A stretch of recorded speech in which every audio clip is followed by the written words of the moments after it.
Welcome to Authentic Living with Roxanne, a place where we have conscious conversations about things that really matter in our lives. And now here's your host, Roxanne Derhaj.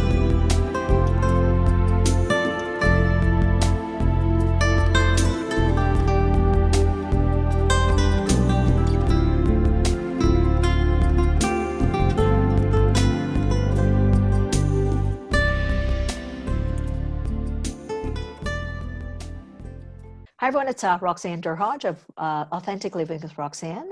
Today I have a guest that I can tell you the last podcast was awesome, and we had some phenomenal feedback, and that's Neil Cosby. So, Neil, thanks so much for coming back on again to chat with us, and it's more specifically today on leadership.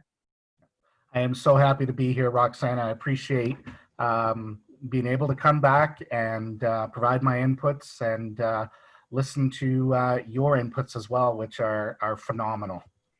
So let's just dive right in because, at this time, leadership more than ever is in the spotlight. We are needing truly and looking to our leaders for guidance, perspective, I would say strength, and safety in a time when there's, a lot of uncertainty. So I just wanted to talk to you a little bit about what I call authentic leadership, which is just the capacity to be present regardless of what's going on around you. So let's talk a little bit about with authentic leadership. What is your, with companies that you deal with on an ongoing basis or just consult with, even if it's a one-off, what are some of the things that you've experienced with really authentic leaders that are connected to themselves? Yeah, great question. And as you know, but for the benefit of people that are listening in, I'm in the nuts and bolts of HR. So I build the HR infrastructure, the performance. A lot of what I do is around legislation, mandatory training, kind of the regulations and the rules. And there are those that come because they have a strong commitment to wanting that in place so that their employees feel safe, their employees feel confident, their employees feel that they're knowledgeable and that they are ethically, morally, and probably legally doing what they're supposed to do. But more than that is, it's not just a something that they're doing because they have to, or a term I use, cover your butt. It comes from a place of caring, of valuing the employees. And, more often than not, the leaders that can explain the rationale for why there is these certain rules, these certain policies, and they can speak to it and say it's important. For example, there's a couple of pieces of legislation we do, one of which is the AODA, Accessibility for Ontarians with Disabilities Act. I can tell you on the employee side, not always a popular training to provide. And again, I have experienced leaders that say this is important because this represents customers to us, and we want to make sure that these customers are getting the same level of service as anybody else. And when you can explain it like that, you can get better buy-in from your employees as to why this is important. So I would say that someone that's a leader is not just knowing the mission or the vision, but they're living that accordingly. So like if you look at the legislation in reference to accessibility, and I've been in those, those trainings when I was at the hospital, and it's like, oh, geez, it's needed. It's needed. It's like the WMIS, right? That we all have to do. It's like, oh no, here it comes again. Yeah. But the thing is, with the authentic leaders that I've been privileged to spend time with over the tenure of my career, or even in interviewing lately for this new book of mine, is that these are individuals, and I've heard this said, and I don't know if you would agree with the statements, that they are the same person regardless of the environment that they're in. I would agree with that to a large degree. I think how they carry themselves in the workplace vis-a-vis their code of conduct, their morals, their ethics is the same way they handle themselves outside of the workplace, maybe just a different set of rules and regulations. So it's a cliche to say, but I think it's true. They continually, consistently talk the talk and walk the walk, and it doesn't matter what environment they're in. They just continue to practice it, and that builds their credibility as well. If we know that a person outside of work is practicing this, while there may be some debate about what does that matter, I think it does matter. So it makes for a very trusting leader. It makes for someone that you can respect, and that you're going to get the same type of authentic leadership in most cases. I think back to a quote from one of my dear professors at Niagara College when I was at what I lovingly refer to as HR boot camp. And she stated that walk around like you've got your kids looking over your shoulder all the time. And that has stuck with me. And I've actually mentioned that to a couple of leaders that I've worked with, and ones that I really respect, and they say that is exactly how I feel.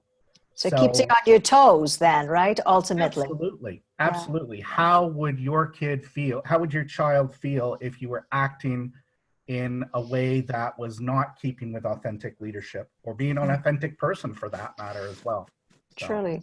So I'm gonna ask you something that may be a bit controversial, but I think it needs to be addressed. And I know when I was in health and wellness, that certain sectors had certain types of pressures, and in turn, the leadership kind of aligned with the different sectors. Can we talk a little bit about that? Sure, absolutely. I think it's a little bit, what I'm about to say may be a little bit controversial, but it is certainly not done with disrespect.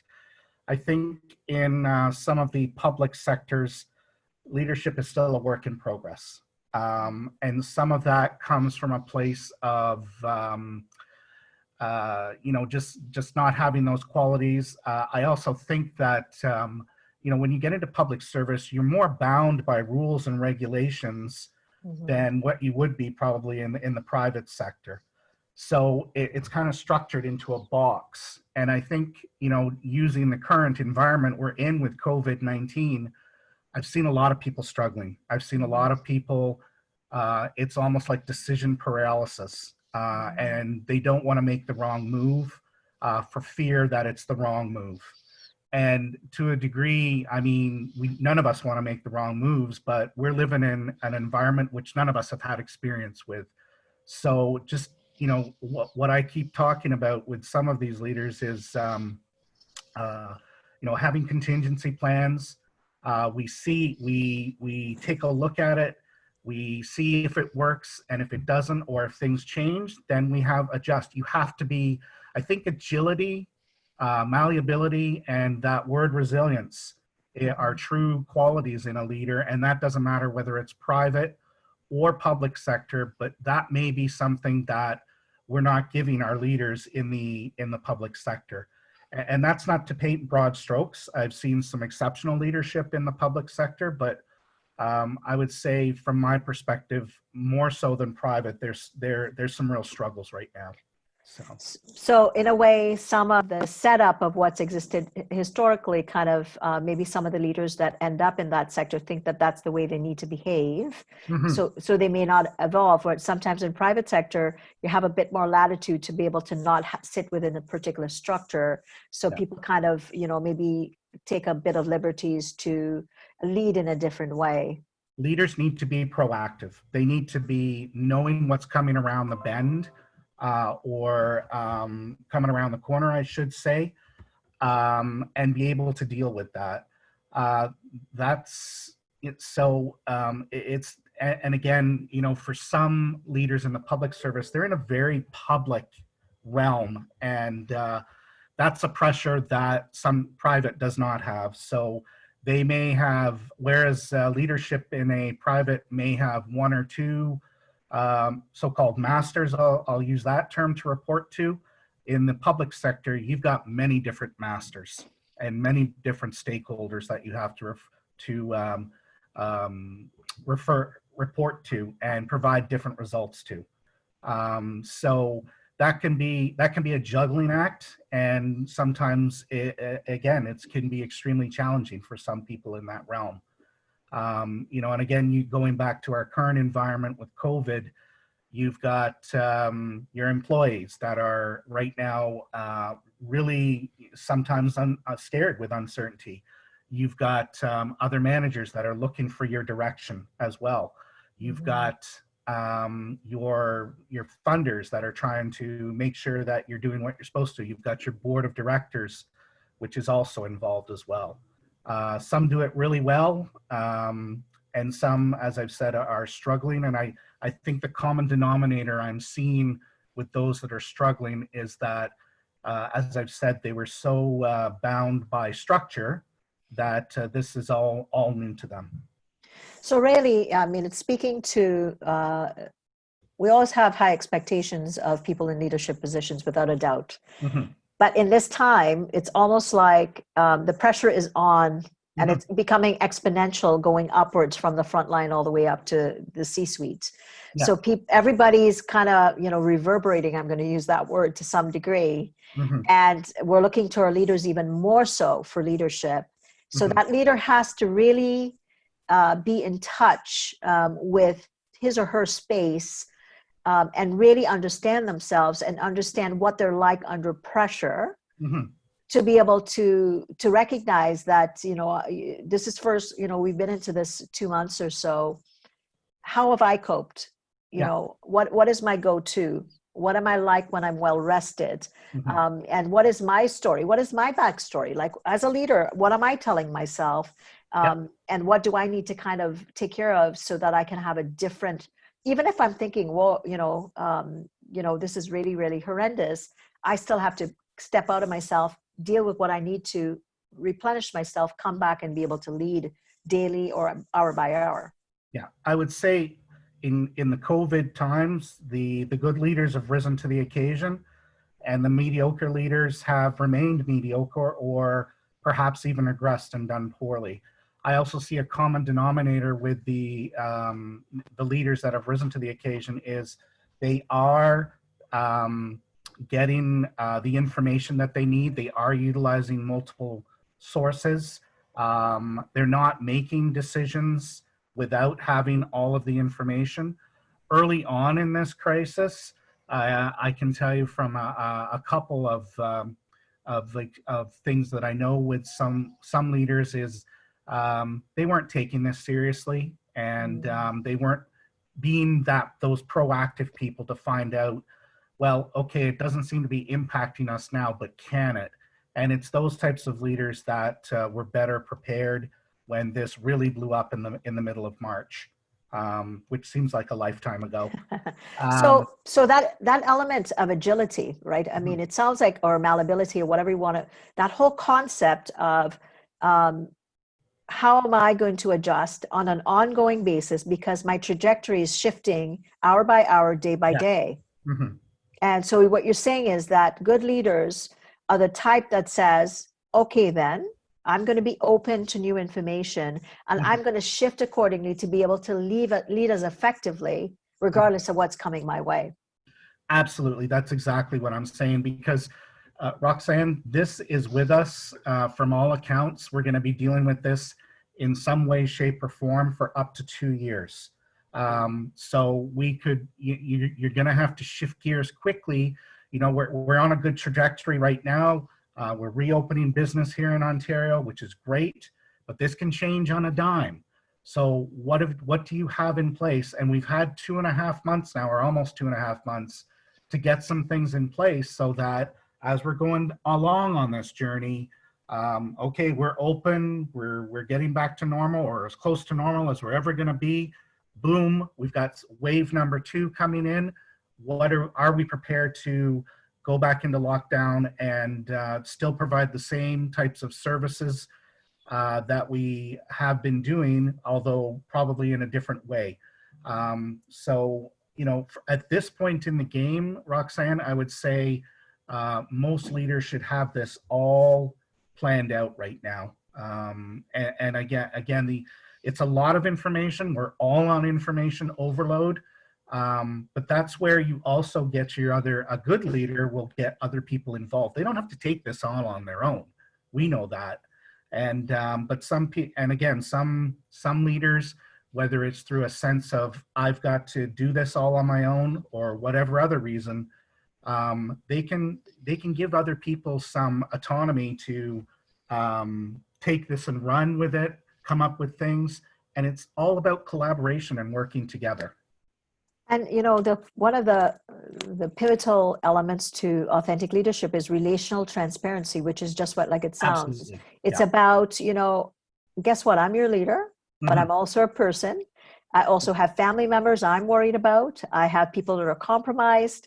I'm worried about the same kind of things you are. Yes. And, sharing a bit about what you might be experiencing as the leader versus looking so put together, or maybe you're so stressed that people know you're stressed, but you're hiding it.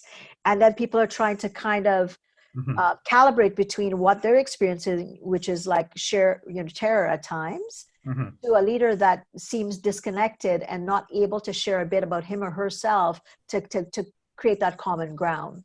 Communication has been so key in all of this, whether you be a private entity or a public entity.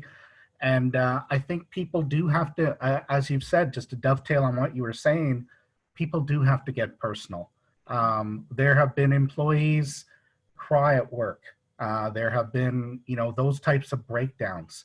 And again, as we know, and you and I have discussed, the mental health pieces that are now present, and we don't know which way that's going to go. I project that it's probably going to get a lot more challenging and difficult for people. That's got to be a key thing that leaders are looking at right now, and getting those resources in to support people, and also be self-aware themselves that, hey, this is impacting me as well. Leaders deal with this all day, and then when they have their downtime, what are they doing for their own self-care? And again, some of the good leaders, but this is, I would say, a flaw in their character. They're sitting down and they're actually being self-critical. And I get the point that they want to do a good job, but you can only do so much. The other thing with leadership in these times is that while some things have been put on hold and we're showing flexibility in terms of expectations, there's still some things that still need to be done, and you still have a large degree of a need to hold employees accountable and responsible for what the job that they're doing.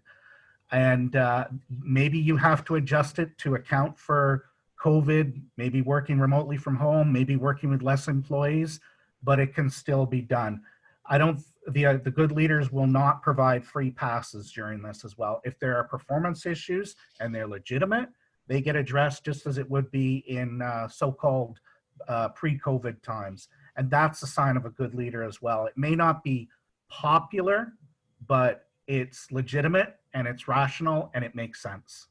Well, and also, when you have to make these difficult decisions, Neil, the authentic leaders are making it in the best interest of everyone. And Exactly. Oftentimes they're making the tough decisions. That's not going to make them popular, but authentic leadership is not about popularity and fitting in. It's about saying what's in the best interest of each and every subset of my company and the board and everybody involved. And sometimes inauthentic leaders in the research and from others I've experienced or talked to is that the people that get lost along the way are actually the ones that want to be liked. Yes, and I would concur with that wholeheartedly. I would also add to that I have encountered leaders that they don't want to deal. They shy away from conflict. Anybody can manage in good times. Anybody can manage when you've got rock star employees and everybody's contributing beyond expectations. It's those leaders that when there are challenges, they're addressing it head on. And there, I have had experiences where some of these leaders, for instance, in addressing poor employees, poor performing employees, they just won't address it. And although other employees around them, they may be verbal about it, but if they're not verbal about it, they're remaining silent from my perspective, because they're waiting for that leader to address it. And when they don't see any action, they're going to feel put out by that, and their morale is going to take a hit, and they're going to feel perhaps that leader doesn't care, or if they're too quote chicken to deal with this employee, anybody can get away with anything, and that's not a good situation either. It's the flip side of the micromanager, or the manager that is really quote unquote a hard ass and really riding people. So it's a balance, right? It's all a balancing act. But I think you're speaking to something very, very important, Neil, because what we talk about, it's like if you know there's an issue on your team, and the team is watching you to see how you deal with it, if there's an ongoing, so it's the corrosiveness of you not managing that impacts all the really, really hard work that you may be using to develop trust. Exactly. Your integrity, your integrity takes a huge hit when it is perceived that you're not addressing things. And sometimes it's all about there's some confidentiality with some of these pieces with poor performing employees. And as best you can, if you are dealing with it, you have in some way, shape, or form need to let them know it's being addressed, but it may take some time. That's certainly a message that I've had to deliver over in my time as an HR professional. Sometimes, yes, I would like things to speed up and be done much more quicker as well, but I have to follow process in some cases. There is no two ways about it. But again, those leaders are they are just not seen with the same integrity as someone who, they nip it. The really proactive leaders, from my experience, they nip things right in the butt as soon as they get a whiff of what's going on. Right. And they're doing it in a legitimate way. Like I said, that's not micromanaging. They know that if it balloons, it's going to have an even more severe impact on their team, the operations of their organization. And I know I also find that some of the more exceptional leaders I've worked with, they've been able to instill a sense of self-policing among their employees. So if it gets to their table, then something really bad has happened for it to do that, because the self-policing employees, you can't get a much more better situation than that, where peers are calling out each other when it needs to happen. Because I think the level of trust is that on teams, it would be that, we have a responsibility to manage ourselves, and then they kind of keep each other accountable. So I could see how that kind of, like to your point, if it accelerates that far up, it means that there's a lot potentially of dissension that's happening that allows things to get as high up as to the leader. And most self-functioning teams will say, I individually take responsibility for my action, but I'm going to kind of work with you as part of my team, and we're going to figure it out, because we're proud of what we do. We're capable. We have differences. Good teams have differences all the time, but they work together.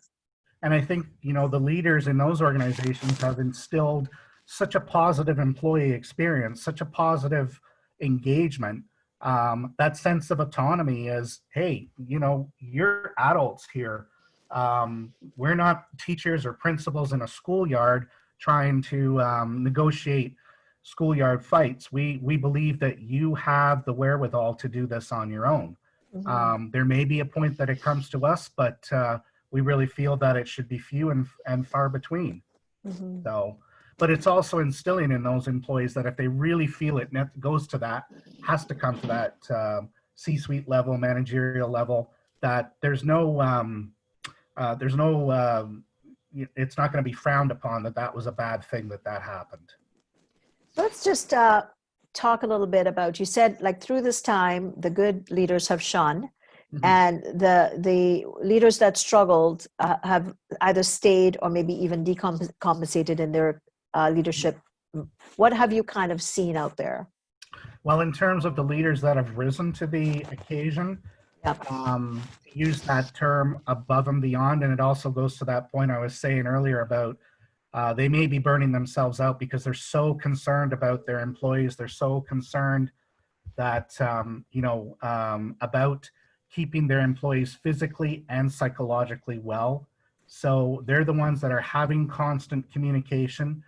They're the ones that are providing the updates. They're the ones that are saying, I don't know the answer to this, but I'm going to do my damnedest to find out for you, and coming back in a reasonable time frame. The media, the not so good leaders, from my perspective, they're not communicating. They're late in communication. They just seem paralyzed because they don't know what to do. I think it comes to a point of, were they set up to be in those positions in the first place? For many of them, from what I've seen, they have had it. They haven't had to deal with anything in terms of, even if this is an unprecedented event, any kind of upheaval in their workplace, and this, to have to deal with this as their first upheaval, that's a tall order. And I think we're going to see, and I'm sure some of your other guests have said this since all this hit, since they've been on your show, we're going to see a pretty, I would say, radical realignment of what we see as good leadership from this. What do you think, what would be some of the elements that you think we'd see? What do you, Yeah. to your point, right? Like some people are kind of pulled up into positions because they've performed, and maybe they haven't, so they may be technical in their ability and capacity, and then they get into management positions. So I often say those are leaders that you really have to work at to accentuate or adapt their skills accordingly. My belief is, and I don't know what you think about this, is that yes, you can have certain capacities, but you have to continue to grow as a leader. I agree with you. And I go back to just to borrow an example from my experiences. It's from a manufacturing background. A good leader that was promoted, a good welder that was promoted to a supervisory position was not good in that supervisory position. He didn't have the requisite, and I really don't like this term, soft skills, because I think that those skills are bigger requirements than the so-called hard skills to be a leader. Some of which are innate, some of which can be taught. I'm of the opinion that more of them are innate than can be taught. It's just within you. And I'm sorry, I've lost track of the question in my.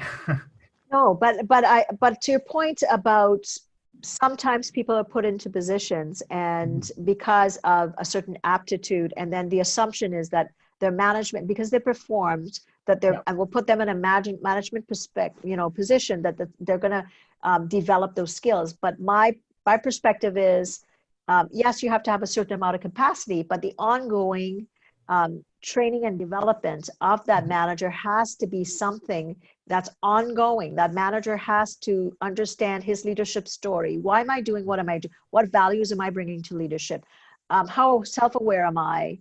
What kind of personalities trigger me?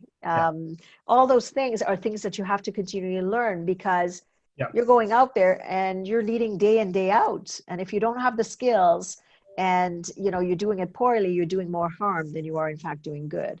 Yeah, and that is a very important piece. We leaders constantly talk about, as they should, about continuous improvement of employees. That counts for them as well. Absolutely. So doing some coaching sessions, taking some leadership courses, and saying, okay, I'm done, I'm good here. No, I completely agree with you, Roxanne. This is an ongoing thing, because again, things are going to be changing. And you were asking me about what do I see as some of the changes that are going to happen. And I'm going to reinforce that now the agility, malleability, and resilience pieces are going to be stronger pieces that are required. Because if, again, if things are going to go as they say, COVID may not be the first type of pandemic that we deal with in the future, or the only pandemic we deal with in the future as well. And again, we've had so many what I call dry runs of this, 9/11, SARS, H1N1, the Great Blackout, the Great Recession of 2008, 2009. So there is a school of thought out there was perhaps this was predictable, and why didn't we prepare for it better?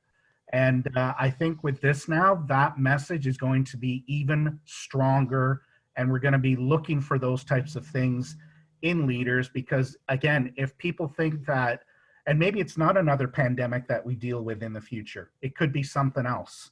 So again, I think those qualities are going to be assessed a lot better in the recruitment phase, assessed a lot better in the selection phase, and part of performance evaluation on an ongoing basis for leaders and other people in the organization as well. It's almost like a simulated element that would have to be instituted as part of training and development, for instance. Couldn't agree more. Yeah, so that it, and I mean, knock on wood here, that it's not going to be another pandemic, but obviously it showed us that the ability to be adaptive in change Yes.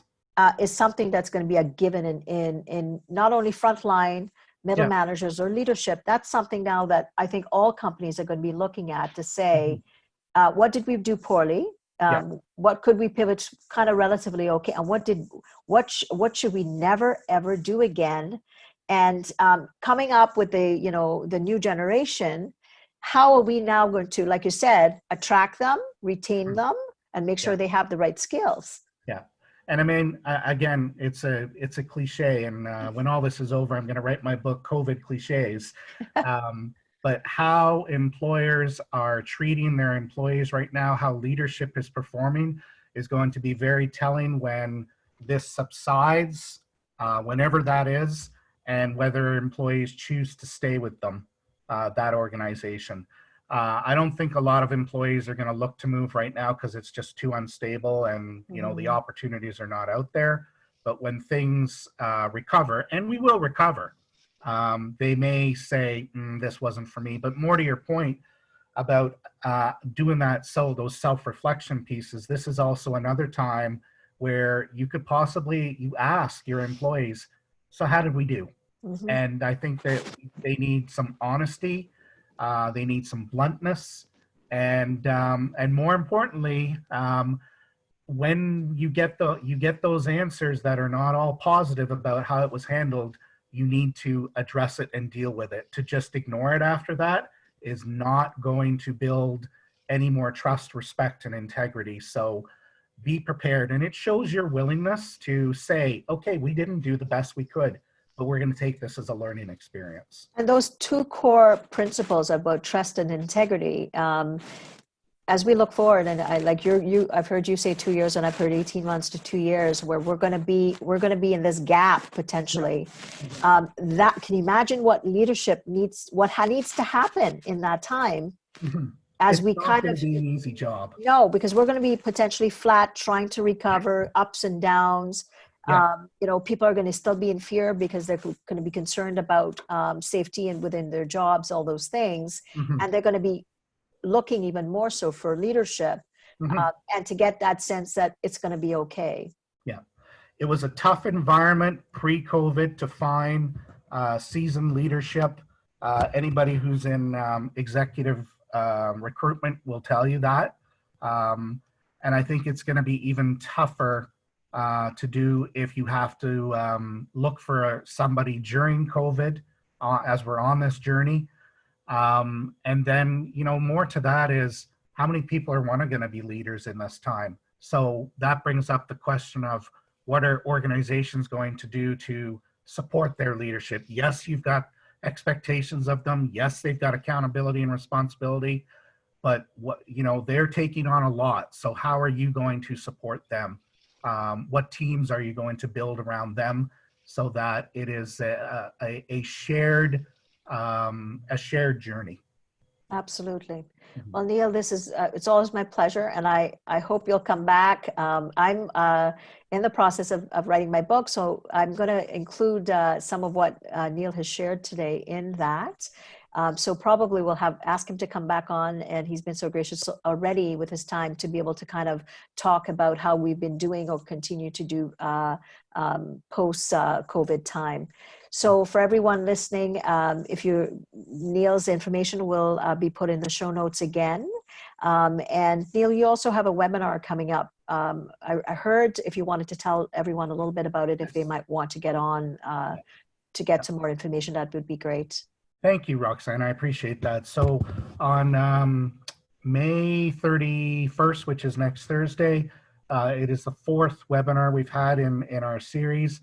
And this one is actually on supporting employee mental health and wellness during COVID. Very critical time. We still have a section of the workforce in the remote. We're working remotely. We've got some coming back to work, and there's fears there. This has been a traumatizing experience for some. So you can register at our website. Registration is open now, www.hrprimed.ca. And I know Roxanne has graciously provided that website in the notes, and I thank you from the bottom of my heart for that. And it's always a pleasure to be on your show and speak with you and learn from you as well. So, well, thank you so much. So for everyone listening, especially the leaders, recognize that you need to take care of yourself through your space, your awareness, your capacity, your understanding of yourself allows you the space to be able to take care of you, and then in turn be open on an ongoing basis, which is not an easy job, period, being a leader, but especially through this time to lead. So be open to be as agile as possible and gain the skills that you need and get the right supports that you're needing so that you can be the best leader possible. So my name is Roxanne Durhodge, and if you're needing anything, I'm a mental health and wellness specialist, and I talk or discuss issues around authentic leadership. You can reach me at roxannedurhodge.com. Thanks for tuning in to Authentic Living with Roxanne, creating the space for positive, healthy change. Roxanne is a keynote speaker, psychotherapist, and coach. To work with Roxanne, visit roxannedurhodge.com/blueprint. We'll see you next time on Authentic Living with Roxanne.